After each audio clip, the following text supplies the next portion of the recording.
ये चैनल केवल मनोरंजन के लिए है। हम किसी भी तरह के अंधश्रद्धा को बढ़ावा नहीं देते। रात का समय था। कुंतल नाम का आदमी लड़खड़ाता हुआ रास्ते पर चल रहा था। रास्ते की दोनों तरफ जंगल होने के कारण चारों ओर एक सन्नाटा छाया हुआ था। बीच बीच में कुछ जानवरों के चिल्लाने की आवाज आ रही थी। उस आदमी को देखकर ऐसा लग रहा था कि जैसे उसने हफ्तों से कुछ खाया नहीं होगा। उसका शरीर बहुत ही कमजोर और गंदा लग रहा था। वो चलते वक्त ऐसा लग रहा था जैसे वो खुद ना चल रहा हो, बल्कि हवा उसे घसीटकर आगे ले जा रही हो। अचानक वो चलते चलते नीचे गिर गया। गिरने के कारण उसके घुटनों में एक खरोंच आ गई। उसने फिर से उठने की कोशिश की, पर कमजोरी के कारण वो उठ न सका। कुंतल जहां पड़ा था वही पास में एक गुरुजी ध्यान लगाकर बैठे थे। कुंतल की आवाज सुनकर वो गुरुजी जंगल के बाहर आए और उसकी मदद करने लगे। गुरुजी ने कुंतल को उठाकर अपने कमंडलू से उसे पानी पिलाया। पानी पीने के बाद कुंतल थोड़ा होश में आया। कौन हो तुम बेटा? और इतनी रात गए यहां इस जंगल में क्या कर रहे हो?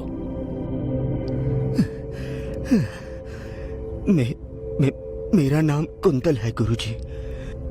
मैं इस जंगल में भटक गया हूं। लेकिन इतनी रात के समय तुम जंगल में किस लिए आए थे? तुम्हें रात को अपने घर से बाहर नहीं निकलना चाहिए और जंगल में तो बिल्कुल भी आना नहीं चाहिए।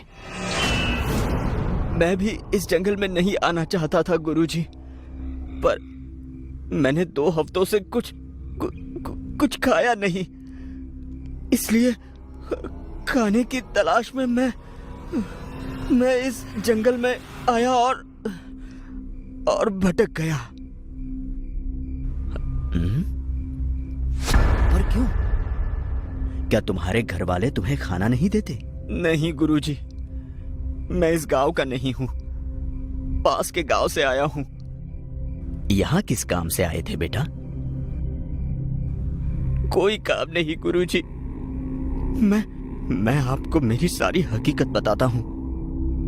कुंतल गुरुजी को अपने साथ घटा हुआ हादसा सुनाने लगा।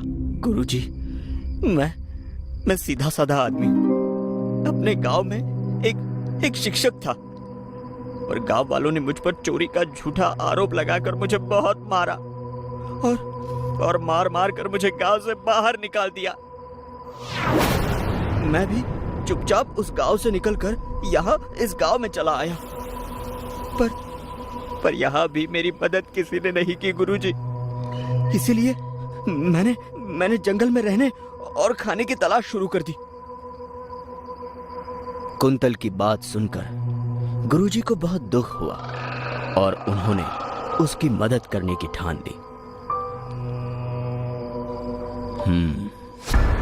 क्या तुम मेरे साथ मेरे आश्रम चलोगे? देखो बेटा, वहां तुम कुछ दिन तक रह सकते हो। आपका बहुत बहुत धन्यवाद गुरुजी। मैं आपके ये उपकार जिंदगी भर नहीं भूलूंगा, सच में।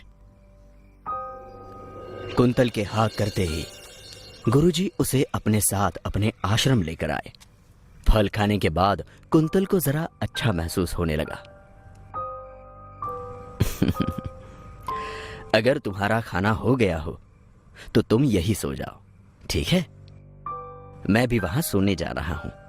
अब रात बहुत हो गई है, मुझे सुबह जल्दी भी उठना है। तुम सो जाओ। इतना कहकर गुरुजी अपने जगह सोने के लिए चले गए। कुंतल भी वही सो गया। अगले दिन गुरुजी सूरज उगने से पहले ही जाग गए थे। कुंतल अब भी सो रहा था। गुरुजी सुबह उठकर ध्यान करने बैठ गए। सोहम विके वायुस्त्र मजेषु पोषणम। सोहम विके वायुस्त्र मजेषु पोषणम। सोहम विके वायुस्त्र मजेषु पोषणम। सोहम गुरुजी मंत्र इतने जोर से पढ़ रहे थे कि उसकी आवाज से कुंतल की नींद खुल गई। सूरज की किरणें अब धरती पर आ रही थी।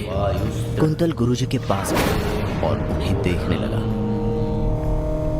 गुरुजी हवा में बैठकर जोर जोर से मंत्र पढ़ रहे थे। कुंतल उन्हें देखकर चौंक गया। जैसे ही गुरुजी का जाप खत्म हुआ और वो नीचे आए, कुंतल दौड़ के उनके पास आया और उनके पैर पकड़ लिए। गुरुजी, मेरे जैसे बेसहारा इंसान को आपने नया जीवन दान दिया है। ये जिंदगी अब आपकी ही देन है, पर इसके आगे जाने का रास्ता मुझे नजर नहीं आ रहा। इस गांव में मुझे कोई जानता नहीं और अपने गांव में मैं जा नहीं सकता। इसीलिए मैं आपसे विनती करता हूं कि कृपा करके मुझे अपने शरण में ले लीजिए। मैं आजीवन आपका शिष्य बनकर आपसे शिक्षा प्राप्त करना चाहता हूं गुरुजी। मुझे आपका शिष्य बना लीजिए। कुंतल, अगर तुम इस विद्या को सीखना चाहते हो तो मैं तुम्हें यह जरूर सिखाऊंगा, मगर इससे पहले तुम इस विद्या को सीखने के काबिल हो या नहीं, ये मुझे देखना होगा। और इसके लिए तुम्हें एक इम्तिहान देना होगा। आप आज्ञा कीजिए गुरुजी।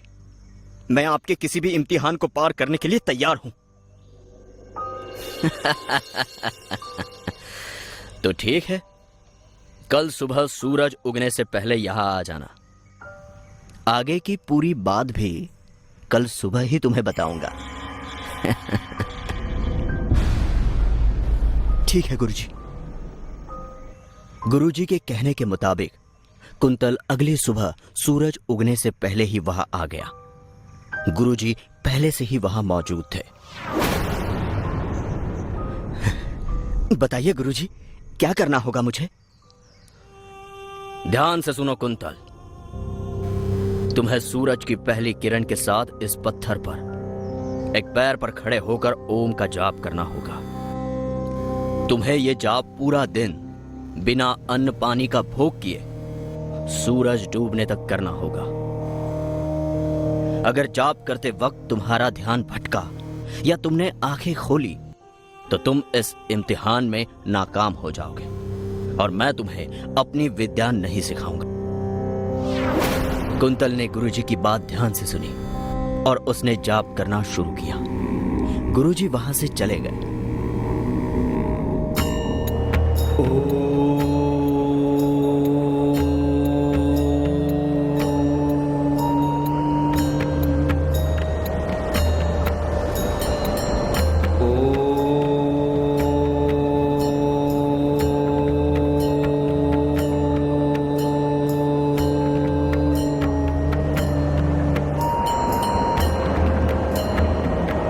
कुंतल दिन भर वो जाप करता रहा। सूरज डूबने ही वाला था।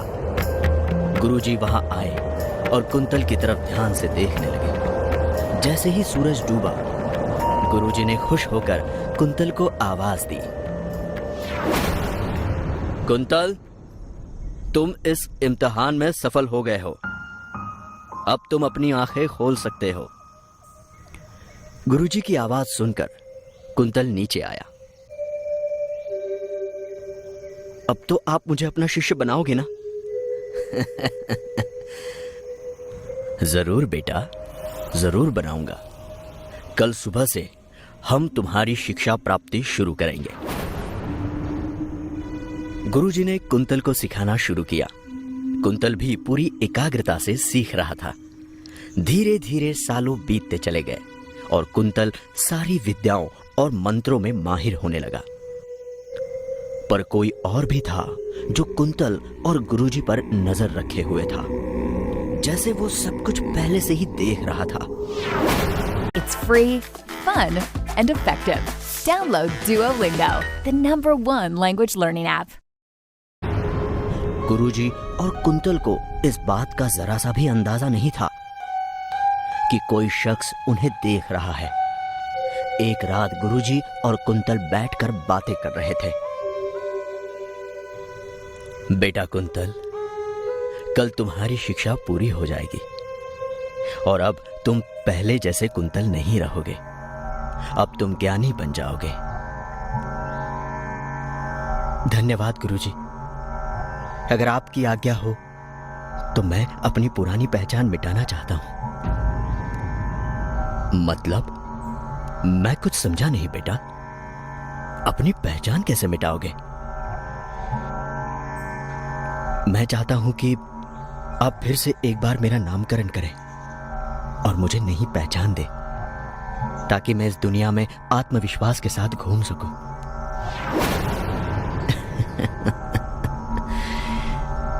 ठीक है बेटा, अगर तुम्हारी यही इच्छा है तो आज से तुम्हारा नाम होगा कौटिल्य और तुम कौटिल्य बाबा के नाम से जाने जाओगे। बड़ा ही अच्छा नाम है गुरुजी, धन्यवाद। इतना कहकर दोनों अपनी जगह पर सोने के लिए चले गए। आधी रात बीत गई थी। कौटिल्य गहरी नींद में सो रहा था। अचानक उसे एक आवाज सुनाई दी। कौटिल्य, कौटिल्य, कौटिल्य, उठ जाओ, उठ जाओ। आवाज के कारण कौटिल्य जाग गया। कौन है? चिंता मत करो, मैं तुम्हें नुकसान नहीं पहुंचाना चाहता। अब बस मेरी बात ध्यान से सुनो। ये गुरुजी ढोंगी है। इसने तुम्हें झूठ बोला है। इसने तुम्हें पूरी शिक्षा नहीं दी है। एक मंत्र अब भी बाकी है जो इस गुरुजी ने तुम्हें नहीं सिखाया। मेरे गुरुजी के बारे में मैं कुछ भी नहीं सुनूंगा। वो ऐसा कभी नहीं कर सकते। मुझे पता था कि तुम मेरा यकीन नहीं करोगे। ठीक है, तुम अपने गुरुजी से पूछना कि उन्होंने तुम्हें सारे मंत्र सिखाए या नहीं, फिर मुझसे बात करना। ठीक है?